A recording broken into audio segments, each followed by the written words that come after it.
يا نفس إن لم تظفري لا تجزعي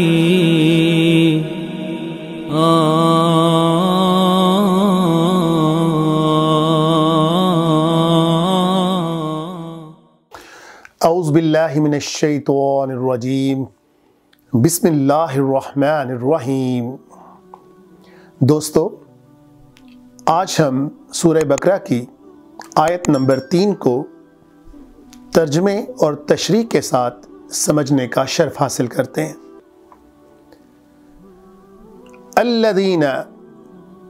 الذین یہ جمع کا صیغہ ہے، اس کا واحد الذی ہوتا ہے اور مؤنث اللتی ہوتا ہے، لیکن ان دونوں کا مجموعہ یعنی جمع جب ہم کرتے ہیں تو الذین بنتا ہے۔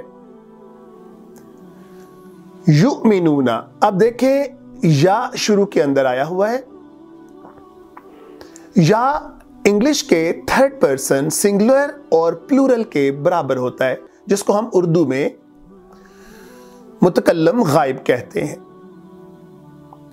یعنی کسی ایسی چیز یا ایسے شخص کے بارے میں بات کرنا جو بظاہر وہاں پر موجود نہ ہو، اور اگر موجود ہو تو ہم اس کے بارے میں بات نہ کر رہے ہوں۔ یؤمنون، اور واو اور نون جب بھی کسی حرف کے لفظ کے آخر میں لگ جاتا ہے دوستو، تو یہ پھر جمع کا صیغہ بناتا ہے۔ وہ جو ایمان لے کر آئے، یا وہ مؤمنون جو ایمان لے کر آئے، مومن سنگولر، مؤمنون زیادہ یعنی جمع۔ یؤمنون وہ لوگ جو ایمان لے کر آئے، بالغیب بغیر دیکھے ہوئے۔ غیب ہماری اردو کے اندر بھی ہے، یعنی جو چیز موجود نہ ہو، جس کو بظاہر ہماری آنکھیں یا ہماری حسیات کو محسوس نہ کر سکیں، وہ غیب ہوتا ہے۔ تو وہ لوگ جو بنا دیکھے ایمان لے کر آئے۔ وَيُقِيمُونَ الصَّلَاةَ، اور پھر آپ دیکھیں واو کا مطلب اور ہوتا ہے، یا پھر لگا ہوا ہے، یا کا مطلب ہوتا ہے پھر وہی تھرڈ پرسن، یعنی جس کے بارے میں ہم بات کر رہے ہوں۔ وَيُقِيم قائم ہو جائیں، یقیمون واو اور نون ہے یعنی جمع، اور پھر جو قائم ہو گئے صلاح کے اوپر یعنی نماز کے اوپر۔ وَمِمَّا جو، مما کا مطلب جو، رزقنا رزق سے نکلا ہے۔ ہم دوستو یہ پھر جمع کا صیغہ ہے، اس کا مذکر ہوا مذکر کے لیے، واحد ہوا مذکر کے لیے، اور ہیا مؤنث کے لیے واحد ہوگا، لیکن ان دونوں کا جو مجموعہ ہوگا وہ ہم ہوگا۔ مما رزقناہم، اور جو وہ خرچ کرتے ہیں، جو ہم ان کو دیتے ہیں، جو ہم ان کو دیتے ہیں۔ ینفقون یا لگا ہوا ہے پھر دوستو، وہ نفق خرچ کرنا، اور واو اور نون پھر آیا ہوا ہے، اس کا مطلب ہے جمع، اور وہ لوگ جو خرچ کرتے ہیں۔ اب ہم اس کا بامحاورہ ترجمہ دیکھ لیتے ہیں۔ الذین یؤمنون، اور وہ لوگ جو ایمان لے کر آئے، بالغیب بغیر دیکھے ہوئے، وَيُقِيمُونَ الصَّلَاةَ، اور پھر وہ قائم ہو گئے نماز کے اوپر، صلاح کے اوپر۔ وَمِمَّا رَزَقْنَاهُمْ، اور جو کچھ ہم نے ان کو دیا، يُنْفِقُونَ وہ اس میں سے خرچ کرتے ہیں۔ دوستو، ایک بہت خوبصورت حدیث حضرت معاذ بن جبل سے روایت ہے۔